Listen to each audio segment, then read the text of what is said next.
어버이 살아신제라는 제목으로 함께 은혜를 나누겠습니다. 우리나라는 예로부터 참으로 어른 공경을 힘썼던 나라입니다.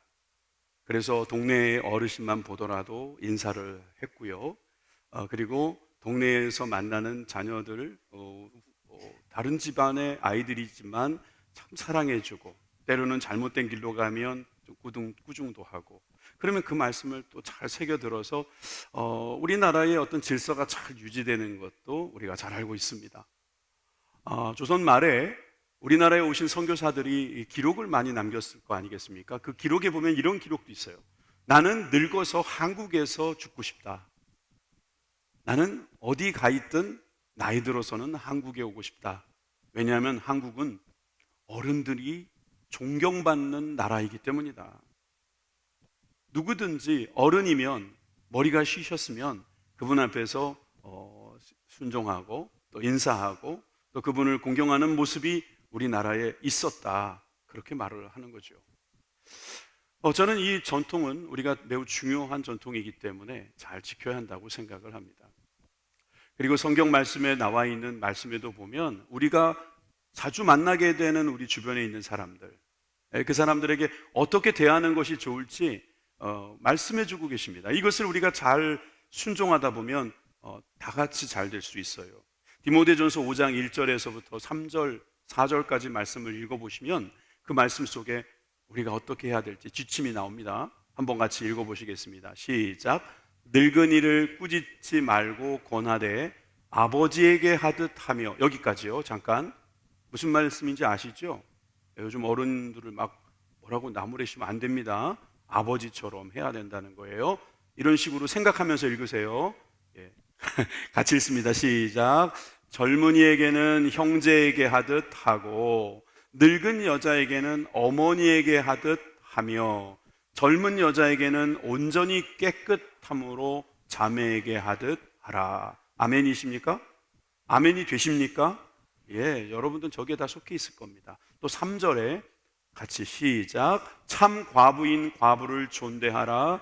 만일 어떤 과부에게 자녀나 손자들이 있거든 그들로 먼저 자기 집에서 효를 행하여 부모에게 보답하기를 배우게 하라. 이것이 하나님 앞에 받으실 만한 것이니라. 아멘. 여기에 참과부인 과부, 그러니까 부모님 중에 아버지가 소천하셔서 혼자 되신 분을 저렇게 호칭한 것입니다. 그러니 혼자 되신 어머니를 더욱 극진히 효도해라, 이렇게 말하는 거죠.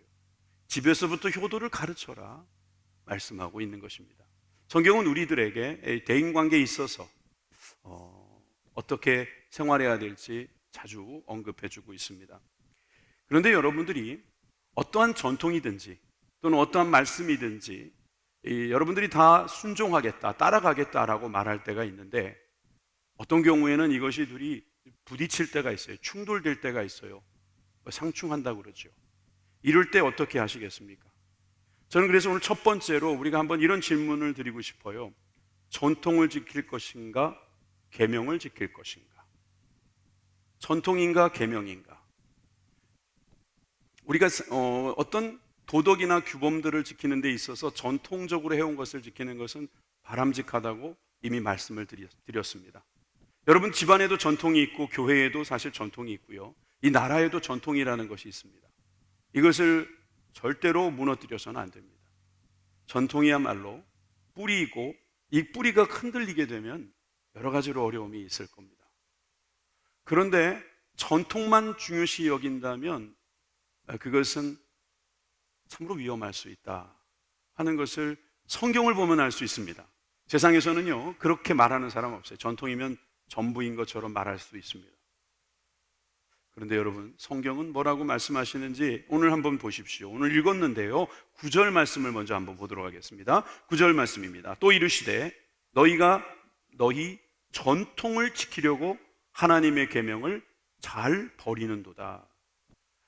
저버리는도다 그랬는데 잘 저버린다, 자주 저버린다 그러는 거예요. 하나님의 계명이 중요한 건 아는데 우리가 만든 전통을 지키려고 하나님의 계명을 잘 저버린다.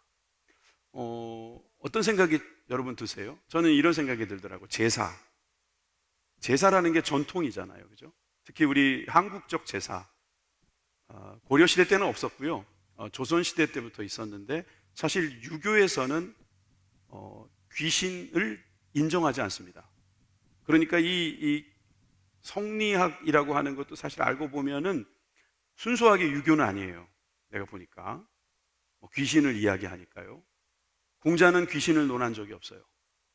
그런데 우리나라에 들어오면서 희한한 그 일이 벌어졌어요. 전통적인 그런 샤머니즘과 유교와 이런 게 막 맞닥뜨려져 가지고요, 만나 가지고요, 제사라는 게 만들어졌어요. 법정에서도 제사를 누가 진행해야 되는가에 대한 어떤 소송도 붙고 거기에 대한 결정도 제가 본 것 같아요. 여러분, 이 제사는 전통이죠. 전통을 중요시는 여겨야 된다라고 생각하는데 또 하나님의 계명을 또 지켜야 된다. 이렇게 했을 때 저와 여러분들은 여기에 항상 고민하고 또 어떤 한 가지를 결정했을 것입니다. 여러분, 여기에 대한 질문이 답일 수도 있어요. 우리의 답은 사실은 하나님의 말씀, 즉 계명을 지키는 것이 옳습니다. 이것을 우선시해야 되는 게 맞는데 당시 예수님이 살던 당시에 유대인들은 하나님의 계명을 지킨다고 말하면서도 자신들이 만든 전통을 더 중요시 여기는 모습이 있었다고 말하고 있는 거예요. 그러니까 사실은 우리처럼 제사냐 아니면 그냥 기도냐 아니면 예배냐 이렇게 이야기하는 거하고는 좀 다른 차원의 문제인 거예요. 예수님께서 당시에 바리새인들의 외식함을 늘 지적해 오셨습니다. 그리고 그들이 만든 전통을 지키려고 하면서 위선적으로 하나님의 말씀을 무시하는 경향을 발견하신 겁니다. 그래서 오늘 이 말씀을 주셨는데 아까 읽었던 9절에 이어서 10절의 말씀을 한번 보십시오. 모세는 내 부모를 공경하라 하고 또 아버지나 어머니를 모욕하는 자는 죽임을 당하리라 하였거늘 그 다음에는 보나마나 너희들이 안 지킨다는 이야기겠죠. 여기서 내 부모를 공경하라 이 말은 십계명에도 나와 있습니다. 부모를 공경하지 못하면 안 하면 모욕하면 특별히 죽임까지 당할 수 있다. 이렇게까지 해놓은 법, 하나님의 계명을 그들은 어떻게 지켰는가? 11절에 보니까 어떻게 지켰는가에 대한 답이 나오네요. 너희는 이르되 사람이 아버지에게나 어머니에게나 말하기를 내가 드려 유익하게 할 것이 고르반 곧 하나님께 드림이 되었다고 하기만 하면 그만이라 하고, 좀 어려운 말이죠. 여기까지 제가 해석을 해볼게요. 아버지하고 어머니께 드려서 그분들이 유익하게 될 수 있는 것을 드리려고 하는데 갑자기 고르반 하고 외치는 거예요. 무슨 말이냐면 이건 하나님께 드렸습니다 라고 말하면 이젠 끝났다고 보는 거죠. 12절에 자기 아버지나 어머니가 다시 아무것도 하여 드리기를 허락하지 아니하여, 아무것도 하여 드리기를 허락하지 않는다. 그러니까 고르반 해놓고 하나님께 다 헌금했으니까 나 어머니 아버지 드릴 돈 없습니다 라고 말한 다음에 더 드리지 않는 이 부분을 예수님께서는 전통을 지키려고 하나님의 계명을 어기는 것이다 이렇게 말씀하고 계신 거예요. 여기서 고르반이라는 단어는요, 히브리어에서 나온 말인데 예물, 헌물이라는 뜻이 있어요. 그러니까 이런 말입니다. 헌금했습니다. 그러면은 부모님들은 아무 소리 못하고 야, 내가 요즘에 좀 몸이 아파서 병원 가야 되는데 병원비 좀 도와달라 이런 말 못한다는 거예요. 고르반, 좋은 말이잖아요. 그런데 이 고르반이라는 말을 마치 그들이 가장 중요한 열쇠인 것처럼, 마치 옛날 암행어사가 마패 쓰듯이 암행어사 출두요 하면 아무도 꼼짝 못하고 그 앞에 조아려야 되는 것처럼 그렇게 사용하더라는 겁니다. 왜? 그들이 전통으로 만들었기 때문이라는 거죠. 이런 이야기들은 교회에서도 혹시 있을까 봐 많은 분들이 걱정하고 있습니다. 뭐냐면 교회 와서는 너무 잘해요. 너무 젠틀해요. 너무 멋있어요. 그리고 헌금도 잘하시고 그리고 많은 사람들의 존경받아요. 근데 집에 들어가면 안 그래요. 인색해요. 사람들한테 인정받는 것만큼 가정에서도 인정받지 못해요. 그게 왜 그러냐 하면은 결국 자기가 인정받고 싶은 데는 거긴데 거기에서 인정받았으면 됐다, 그만이다 라고 생각하고 자기가 생각해 놓은 그 전통이라는 형식의 자기의 생각대로 되는 것만 생각하지 하나님께서 명령하신 사랑하라, 공경하라, 순종하라는 말에는 눈을 감아버리는 사람이 있다는 거죠. 오늘 저와 여러분들 가운데도 혹시 있다면 오늘 이 말씀 속에서 선택 좀 해보셨으면 좋겠어요. 여러분 전통을 지키시겠습니까? 아니면 하나님의 계명을 지키시겠습니까? 사람의 전통입니다. 하나님의 전통이 아니에요. 사람이 만든 전통을 지키시겠습니까? 아니면 하나님의 계명을 지키시겠습니까? 네. 그래서 이 결정을 내리는 데 있어서 도움을 하나 드리고 싶습니다. 고르반, 이 고르반이라는 것이 도대체 뭔가 다시 한번 생각해 봤으면 좋겠어요. 전 이렇게 말씀드리고 싶습니다. 고르반의 진정한 의미는 예수님이에요. 예수님이 고르반이에요. 고르반, 예수님. 다시 말해서 예수님은 예물이 되셨어요. 제물이 되셨어요. 하나님 아버지께 순종하면서 그의 몸을 제물로 드리셨어요. 자신의 생각이나 유익을 생각하지 않으셨어요. 그저 하나님의 계명에 순종하느라고 그는 온전히 드렸던 것입니다. 레위기 2장 1절, 1장 3절일 것 같은데 제가 오타가 난 것 같습니다. 레위기 1장 3절인데 2장 1절로 나와 있습니다. 저걸 한번 보여주시면 그 예물이 소의 번제이면 흠 없는 수컷으로 회막문에서 여호와 앞에 기쁘게 받으시도록 드릴지어다. 여기 예물이 뭐라고요? 히브리어로 고르반. 아까는 헬라어였고 이번에는 히브리어예요. 고르반이라고 저렇게 쓴단 말이에요. 그런데 저 예물을 가만히 보세요. 소의 번제 다 드리는 거죠. 태워 드리는 거예요. 완전히 온전히 드리는 거예요. 흠 없는 수컷, 죄 없는 남성, 회막문에서 사람들이 보는 앞에서 또 여호와 앞에서 기쁘게 받으시도록 드렸다. 레위기에서는 그 고르반의 예물이 소나 양이나 비둘기나 심지어 가난한 사람들에게 밀가루였었지만 우리 모든 인류를 위해서 단번에 영원히 예물이 되신 분이 누구십니까? 예수님이십니다. 그러니까 여러분, 예수님은 고르반이에요. 바리새인들이 고르반 하면서 그가 해야 될 이 모든 계명에 대해서 우선순위에 밀어놓는 그 상황에서도 그들이 모르는 게 있는 거예요. 진정한 고르반은 예수님처럼 하는 것이 바로 고르반인 것입니다.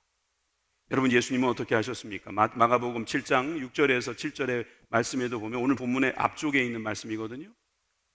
바리새인 장로들과 논쟁을 하면서 하신 말씀이에요. 이르시되 이사야가 너희 외식하는 자에 대하여 잘 예언하였도다. 기록하였으되 이 백성이 입술로는 나를 공경하되 마음은 내게서 멀도다.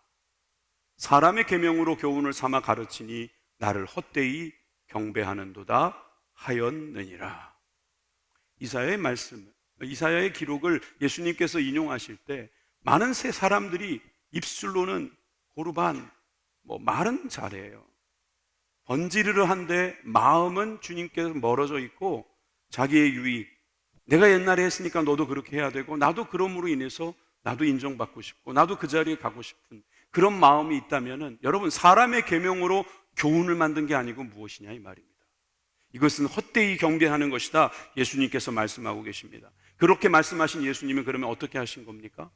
입으로만 사랑한다고 하신 게 아니라 몸으로 사랑을 옮기신 거예요. 여러분, 몸으로 사랑한다는 것은 전적으로 희생이 없으면 안 되는 거예요. 여러분이 희생하지 않는 사람들, 말만 잘하는 사람들을 가리켜 외식하는 바리새인이다, 그렇게 말하고 있죠. 마태복음 23장 23절에도 보니까 이렇게 말씀하고 있습니다. 화 있을진저 외식하는 서기관들과 바리새인들이여, 너희가 박하와 회향과 근체의 11조는 드리되 율법에 더 중한 바 정의와 국률과 믿음은 버렸도다. 예수님께서 말씀을 참 재밌게 하신 거죠. 박하와 회향과 근체, 그러나 정의와 국률과 믿음, 삼삼으로 이렇게 맞추셨는데, 사실 저 외식하는 서기관들이 잘한 거는 11조였는데요. 저 박하와 회향 대충 알 것 같고 근체도 알 것 같은데 쉽게 말하면 아주 작은 물건이란 뜻이에요. 향수의 10분의 1, 조미료의 10분의 1 이런 뜻이에요. 이런 것을까지도 11조를 지킬 줄 아는 사람인데 하나님의 말씀은 저버리는 거예요. 고르반 하면서요. 하나님께 드렸으니까. 그런 이야기가 되는 거예요. 10의 1을 드렸으면 10의 9는 남았잖아요. 그럼 10의 9에서 계명 지킬 수 있거든요. 근데 안 하는 거예요. 근데 다시 한번 보여주세요. 23절의 말씀의 후반부는 이렇게 말하고 있습니다. 그러나 이것도 행하고 저것도 버리지 말아야 할지니라. 두 가지 다 하라는 거예요. 정의와 국률과 믿음, 이것도 지켜야 된다는 거예요. 교회 와서 예배도 드려야 되고 헌금도 드려야 되고 전도도 해야 되지만 둘 다 해야 된다는 거예요. 뭘? 정의와 국률과 믿음도 같이 지켜야 한다는 거예요. 이것이 계명으로 지켜져야 된다는 거예요. 명령이니까 지켜야 된다는 것입니다. 여러분, 이것 두 가지를 잘 지키는 것이 건강한 신앙생활입니다. 여러분 건강하시기 원하시죠? 건강하시기를 바라요. 건강하는 것은요, 치우치지 않는 거예요. 똑바로 같이 좌로나 우로나 치우치지 않고 주님이 같이 하라고 하신 것을 함께 할 수 있는 사람. 그러니까 여기 성경에서는 부모를 공경하라고 하신 말씀이 있어요. 이거를 순종하라는 겁니다. 그 말씀에도 순종하고 또 내가 해야 될 일도 하라는 거예요. 내가 하고 싶은 일도 하라는 거죠. 이것만 하고 이거는 하지 말자. 이게 아니라 내가 돈이 없으니까 못한다 이러지 말고 둘 다 해보자는 거예요. 뭐 어떤 분들은 부모님께는 용돈을 못 드리고 그래도 난 11조를 했으니까 하나님 기쁘시겠네요 라고 말씀하셨다면 이제 아니신 거 알겠죠? 그럼 11조를 나누어서 드려야 되는 겁니까? 저는 그렇게 말하지는 않았습니다. 여러분, 이것을 두 가지를 다 해보려고 할 때에 여러분들에게 어떤 마음이 생기는 줄 아세요? 와, 이거 힘들구나. 맞아요, 힘든 겁니다. 그런데 이것을 힘들게 지킬 때에 우리 가운데 어떤 역사가 일어나냐면은 깨닫는 역사가 일어나죠. 여러분 생각해 보세요. 저는 이거 오늘 어버이 주일이니까 한 일주일 동안 어버이에 대한 이야기 생각을 많이 해봤겠죠. 근데 저한테 계속 자꾸 남는 거는 뭐냐면요, 부모들은 본능적으로 자녀들을 사랑한다는 거예요. 요즘엔 본능적으로 사랑하지 않는 사람도 있긴 있어요. 애를 낳았는데 게임한다고 애를 그냥 방치했다가 죽기도 해요. 자기 몸으로 낳은 자녀인데도 때려서 죽이기도 해요. 심지어 겁탈을 하기도 해요. 입에 담고 싶지 않은 여러 가지 불상사들이 신문에 올라와요. 이게 왜 나오는 줄 아세요? 워낙 일어나면 안 되는 일이니까. 사실 그런 일은 없는 거예요, 거의. 어쩌다 일어나니까 그런 이야기가 나오는 건데요. 사실 왜 우리는 이렇게 자녀들에 대해서는 껍벅 죽을까요?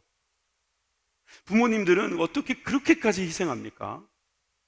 그 아이들을 그렇게 키워주셨으면 끝났잖아요. 근데 그 아이들의 아이들까지 돌봐주고 있어요. 얼마나 힘드세요? 요즘 신방이 어려우세요? 라고 했더니 아이들을 봐야 돼서요. 아, 재혼하셨나요? 아이 때문에 그렇게 헌신하는 어머니들은 아마 옆에서 시키면 못할 겁니다. 자초하는 거죠. 왜 그럴까요? 여러분, 본능 때문입니다. 왜 인간들은 이렇게 끝까지 부모님들을 괴롭힐까요? 애들은요, 정말 손이 많이 갑니다. 제가 부모님 덕분에 가축을 여러 마리 키워봤어요. 여러 가지를. 이래봬도요. 도시에 살았지만 목동에 살았거든요. 목동의 목동이라고 들어보셨어요?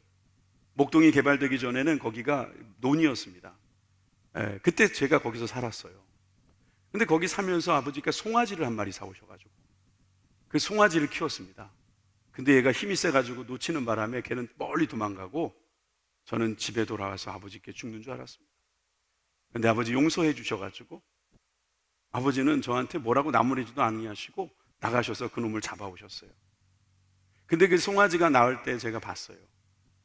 황소가 송아지를 낳는데 낳자마자 걷습니다. 못 보신 것처럼 다 이야기하신다. 송아지는요, 낳자마자 일어나서 걷습니다. 우리 인간은 1년이 돼도 못 걷습니다. 걸어라 걸어라. 그리고 어쩌다 한번 걸으면 모든 세계의 사람들이 다 걷고 있는데 뭐가 그렇게 기쁜지. 뭐 그뿐이겠습니까? 저는요, 오리도 키워봤어요. 닭도 키워봤어요. 개는 당연히 키워봤고요. 염소도 키워봤고요. 염소도 말이에요, 얌생이 때는 그렇게 귀여워요. 그런데 얘가 좀 크잖아요. 그러면 엄마 막 뺏어 먹잖아요. 엄마가 막 죽이려고 그래요. 싸우는데요, 막 머리 받고 싸우는데, 야, 저 동물이구나. 역시 동물은 본능이에요. 근데 하나님께서 인간들에게는 이 본능을 죽을 때까지 주시나 봐요. 죽을 때까지 사랑하게 하시죠. 여러분, 어머니가, 아버지가 그렇게 사랑하시는 이유가 뭔지 아세요? 하나님께서 그분에게 그런 사랑을 심어주셨기 때문이에요. 물론 여러분 훌륭하십니다. 부모님으로서 자녀 사랑 잘하고 계십니다. 그건 정말 여러분들에게 제가 잘하신다고 말씀드리고 싶어요. 근데 놀랍게도 그것은 하나님께서 여러분들에게 주어주신 본성이고 그 본성에 위배되지 않기를 바랍니다. 그래서 여러분, 우리 자녀들은 기뻐해야 됩니다. 하나님께서 그런 부모님을 주셨다는 사실을요. 여러분, 그렇다면 할 수 있습니다. 그것을 할 수 있도록 하나님께서 지혜를 주시고 여러분들에게 능력이 주시기를 간절히 소망합니다. 여러분, 잘 지켜주시기를 바라요. 유대인들은 말이에요, 세 가지가 중요하다고 말했어요. 교육을 시키는 데 있어서요.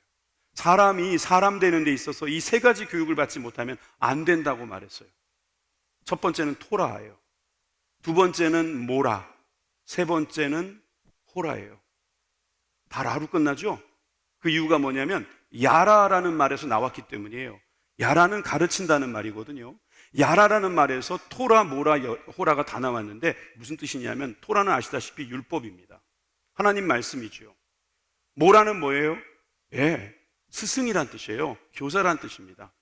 우리는 스승들에게, 교사들에게 배운다는 이야기입니다. 호라는 뭘까요? 맞습니다. 부모예요, 부모. 부모는 호라예요. 그러니까 우리는 토라, 모라, 호라를 통해서 야라 되는 거예요. 그런데 말이에요, 제가 여기다가 하나를 더 추가시키고 싶어요. 따라라는 말을 넣었으면 좋겠어요. 여러분, 율법을 따라하시기 바랍니다. 교사를 따라하시기 바랍니다. 부모를 따라하셔야 돼요. 그래야지 야라할 수 있어요. 여러분, 토라는, 이 성경 말씀은 예수님이시잖아요. 예수님이 하신 것을 따라해 보는 거예요. 안 되죠. 처음에는 안 돼요. 당연히 안 돼요. 어떻게 예수님처럼 되겠어요? 그렇지만 따라해 보는 거예요. 부모님도 마찬가지고 스승님도 마찬가지예요. 그렇게 해서 우리가 되어지는 거거든요. 그러니까 여러분, 잘 생각해 보세요. 예수님은 하나님을 따라서, 하나님이 주신 말씀에 따라서 하나님이 주신 그 명령을 그대로 준행했습니다. 그리고 우리들에게도 말씀하십니다. 이것도 하고 그것도 하여야 될 것이다. 이 두 가지를 다 하는 저와 여러분들이 되길 주님의 이름으로 축원합니다. 그래서 에베소서 6장 1절에서 3절의 말씀을 우리 아까 최진태 목사님께서도 읽어주셨는데, 자녀들아, 주 안에서 너희 부모에게 순종하라. 이것이 옳으니라. 옳은 거예요. 내 아버지와 어머니를 공경하라. 이것은 약속 있는 첫 계명이다. 10가지 계명, 여러분 그 중에서 약속 있는 첫 계명, 5번째 계명, 이거는 공경하게 되면 상을 주겠다. 어떤 상입니까? 땅에서 장수하고 잘 되는 것입니다. 여러분, 주님께서 우리들에게 약속을 주실 때는요, 중요하기 때문에 주시는 거예요. 또 한편으로는 힘들기 때문에 주시는 거예요. 여러분들이 지치고 쓰러질 것 같을 때는 상을 기대하십시오. 그리고 보상이 있을 거라고 믿으십시오. 그러면 하나님께서는 그것을 반드시 주시는 분임을 믿으시기 바랍니다. 3절을 다 같이 읽어봅니다. 시작. 이로써 내가 잘되고 땅에서 장수하리라. 아멘이십니까? 한 번만 더 눌러봐요. 예, 그렇게. 이로써 내가 잘되고 땅에서 장수하리라. 이 약속 의지하면서 끝까지 고르반 예수님 닮으시길 바랍니다. 마지막으로 세 번째, 더 늦기 전에 하라는 것. 전통도 그렇습니다만 하나님의 계명은요, 말씀은요, 더 늦기 전에 지켜야 돼요. 나중에 지킬게요. 그건 순종한 게 아닙니다. 나중에 하겠습니다. 이건 순종한 거 아니에요. 그건 불순종이라고 말하는 거예요. 불순종은 복을 못 받습니다. 그런데 순종은 복을 받습니다. 순종하려면 지금 하셔야 합니다. 오늘 말씀 들으셨으니까 하시기를 바라고요. 나는 몰랐으니까 못했다. 그것도 소용없습니다. 하나님께서는 우리가 핑계대지 못하도록 다 만들어 놓으실 수 있는 겁니다. 오늘 제목이기도 했던 이 글, 어버이 살아신 제 섬길 일난 다하여라. 성경 어디에 나오는 말이죠? 예, 어떤 분이 그거 어디서 나오는 것더라 봤는데 그러시더라고요. 예, 가정복음 3장 3절에 나오죠? 가정복음 3장 3절이 아니죠. 정철이라는 그 옛 시인이 쓴 어버이 살아신제라는 시의 짧은 대목입니다. 한번 같이 읽어보겠습니다. 시작. 어버이 살아신제 섬길 일난 다하여라. 지나간 후면 애달다 어이하리. 평생에 고쳐 못할 일이 이뿐인가 하노라. 여러분, 평생에 후회하고 고치기 어려운 일이 바로 이 일인데 뭐냐면 어버이 살아실 때 섬기지 못해서 후회하는 일이요. 그러니까 지금 살아계시면 여러분 지금 잘하시라는 거예요. 저는 이 정철이 크리스찬은 아니었지만 제대로 알고 있다고 생각해요. 돌아가신 다음에 제사한다고 그 제사 때문에 형제들끼리 서로 싸우지 마세요. 예, 살아계실 때 잘하세요. 살아계실 때 순종하고 거기서 화목한 모습을 보여주시면 부모님들은 기쁘십니다. 그리고 여기 계신 분들의 절반 이상은요, 지금 부모님들이 다 돌아가셨어요. 남아있는 건 후회뿐일 겁니다. 지금 부모님이 살아계신다면 내가 뭘 못하겠습니까? 제가 업고 다니겠습니다. 아까 2부 예배 때도 많은 분들이 울고 가셨는데 여러분 부모님 생각하면은 가슴 한켠이 이렇게 막 묵직하고 막 녹아내리는 느낌이 들지 않습니까? 여러분 이래서 주님께서는 우리가 부모가 또 되게 하시는가 봐요. 제가 부모가 안 됐으면 부모님 마음은 정말 몰랐을 것 같아요. 마가복음 7장 13절에서 14절의 말씀을 오늘 결론처럼 들어보세요. 너희가 전한 전통으로, 너희가 만든 전통으로 하나님의 말씀을 폐하며 또 이 같은 일을 많이 행하느니라 하시고 무리를 불러 다시 이르시는 거예요. 너희는 다 내 말을 듣고 깨달으라. 여러분 주님께서는 우리들이 이 전통을 지킨다고 하면서 하나님의 말씀을 폐하고 그것을 나중에 하겠다 핑계대고 그러는 것을 주님은 이 시간 깨달아서 다시는 그러지 말라고 말씀하셔요.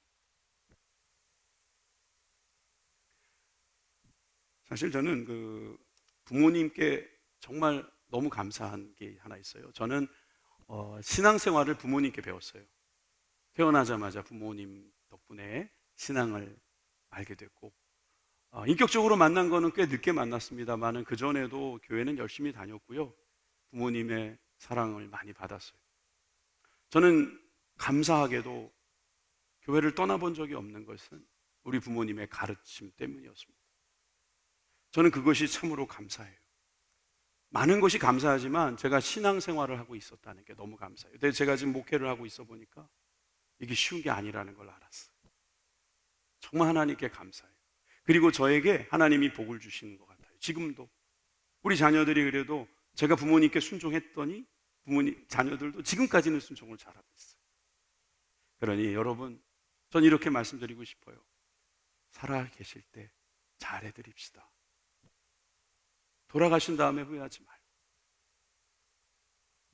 혹시 돌아가신 분들이 계시면 제가 지금 하는 말씀 잘 들으세요. 천국 가신 부모님들은 지금 이렇게 말씀하고 계십니다. 예배 잘 드리고 있구나. 그래, 그렇게 하는 거야. 요즘 많이 힘들지? 힘내라. 목사님 말씀 듣고 후회하지 말고 자녀들에게 가르쳐라. 엎드려 절받기라고 생각하지 말고 자녀들 복받게 하려면 그렇게 하는 게 맞단다. 그렇게 지금 말씀하시고 계실 거예요. 사실 우리는 많은 사람들이 핑계를 대기 쉽습니다. 내가 정말 하기 쉽도록만 해주면 왜 못하겠습니까? 이렇게 경제가 어려운데 어떻게 하라고요? 이제 잘 들어보세요. 요한일서 4장 20절 말씀 여러분 좋아하실 거예요. 누구든지 하나님을 사랑하노라 하고 그 형제를 미워하면 이는 거짓말하는 것이다. 여러분들이 어떤 형제를 미워하는데 그 형제를 미워하면서 하나님을 사랑하고 있다? 이것은 불가능한 이야기다. 이렇게 말씀하시는 거예요. 왜냐하면 보는 바 그 형제를 사랑하지 아니하는 자는 보지 못하는 바 하나님을 사랑할 수 없느니라. 그러니까 여러분 나는 사랑한다라고 장담하지 말고요. 주님 사랑합니다. 그러나 나의 사랑 없음을 용서하여 주시고 나에게 더 큰 사랑을 주세요. 이렇게 기도하는 게 옳습니다. 이게 이상한 기도 같지만 그게 맞는 겁니다. 제자들이 그러잖아요. 주여 믿습니다. 저의 믿음 없음을 도와주옵소서. 여러분, 우리는 믿음이 있는 것 같지만 없는 거고요. 사랑은 있는 것 같지만 없는 거예요.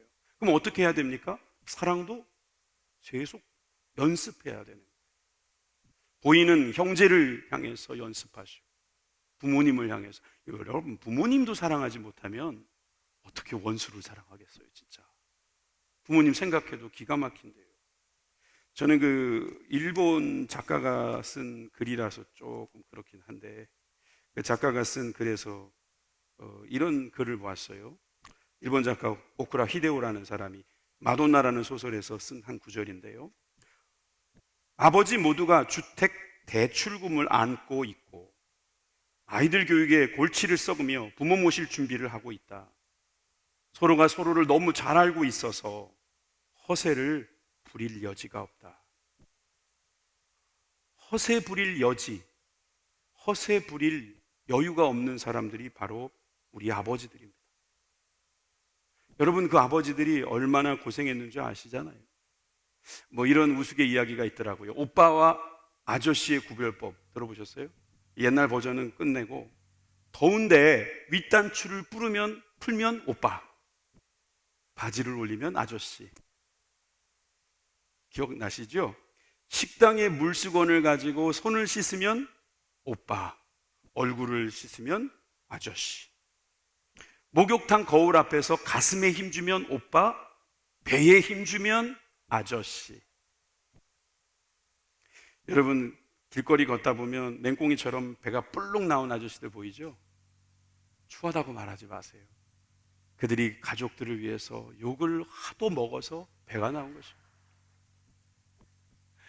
가족 먹여 살리려고 그 가슴을 두드리며 쥐어짜며 살아가지고 가슴이 들어간 거지 배가 나온 게 아니에요. 그게 우리들의 아버지라는 거예요. 이 아버지들을 생각하면 여러분들이 고마울 때가 많지 않습니까? 지금부터 여러분들에게 한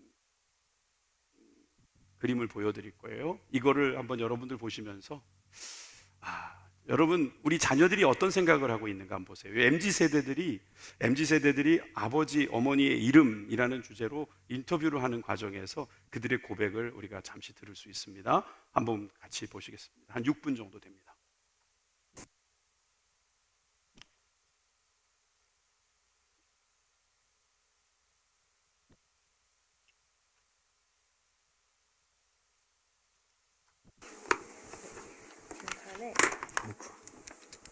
아버지 이름을 제가 설명을 해드릴게요.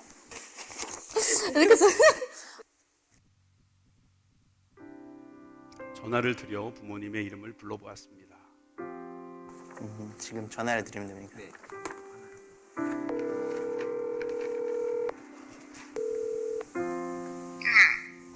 아니 아빠랑 전화를 해야 돼 지금.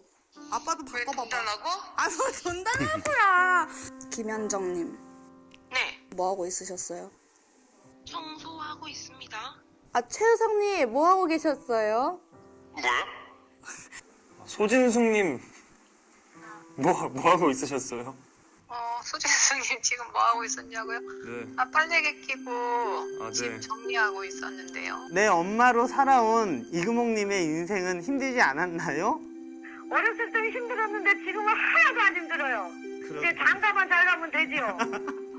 제 아빠로 살아온 정물서님의 인생은 힘들지 않으셨어요? 윤범이 아니야? 맞아요. 내 엄마로 살아온 김경희님의 인생은 힘들지 않았나요? 힘들었습니다. 내 엄마로 살아온 문민매님의 인생은 힘들지 않았나요? 힘든 것도 있었지만 늘 보람이 있지요.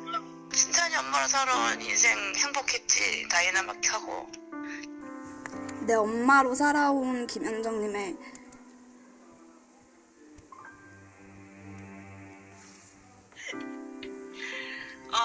유진이의 엄마로 살아온 김현정님의 인생은 힘들지 않았나요? 힘든 때도 있었습니다. 그러나 항상 힘들었던 건 아닙니다. 내가 엄마 이름 불러주니까 어때? 낯선 느낌인데 좋아. 내가 엄마 이름 불러주니까 어때? 좋아. 본인의 이름을 대신하여 엄마라는 이름으로 하는 건 어땠나요? 힘들었습니다. 엄마는 그냥 괜찮았어. 그러니까는 경호와 기원이 그 아들이 엄마로 사는 것이. 엄마로 사는 거? 네. 최선을 다했고 지금 앞으로도 최선을 다할 거고 너무너무 행복했지. 당연한 일이고 그리고 책임감이 느껴지는 일이고 그리고 뿌듯하고. 엄마는 그냥 늘 내 엄마로 살아와서 오늘은 엄마 이름 한번 불러주고 싶어서 얘기한 거야. 엄마는 그냥 늘 내 엄마로 살아와서 오늘은 엄마 이름 한번 불러주고 싶어서. 오 낯설다. 그냥 엄마 이름보다 나는 그냥 엄마가 좋아. 엄마는 그냥 내 엄마로 살아와서 오늘은 이름 한번 불러주고 싶어서 얘기했어. 고마워.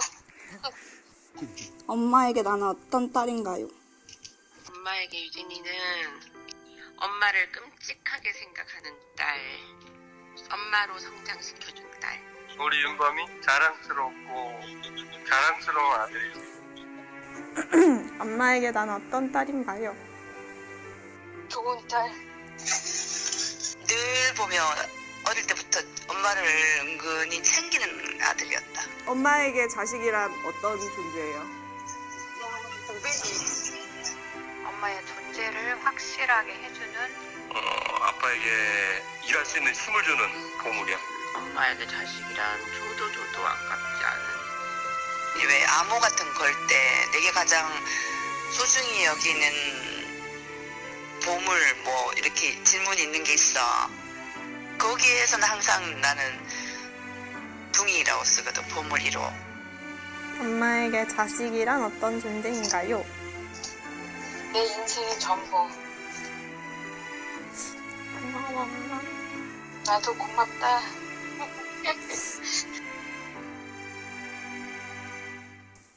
그냥 엄마가 너무 당연해가지고.